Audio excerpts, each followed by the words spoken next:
Ketchup add చేసుకుందాం. Ketchup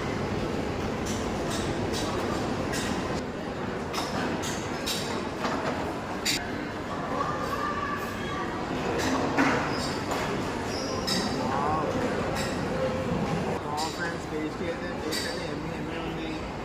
మీరు కూడా ట్రై చేయండి. అండ్ చేసేది 80. మీరు ట్రై చేసి మీకు ఎలా అనిపించిందో కామెంట్ చేయండి ఫ్రెండ్స్. పిజ్జా హట్లో ఓన్లీ 83 రూపీస్ మాత్రమే pizza. Okay friends, fast pizza తినాలి. ఇంటికి వెళ్ళాలి కాబట్టి ఫాస్ట్ ఫుడ్ తినేసి మళ్ళీ కలుస్తాం. మరి రేపైనా ఎల్లుడైనా ఇంకో వీడియోతో మళ్ళీ మీ ముందుకు వచ్చేస్తాను. Bye friends, thank you so much. Watch చేయండి, సబ్స్క్రైబ్ చేయండి, ఫాలో చేయండి. మా ఇంకా కొత్త రీల్స్ని చూస్తూ ఉండండి ఫ్రెండ్స్.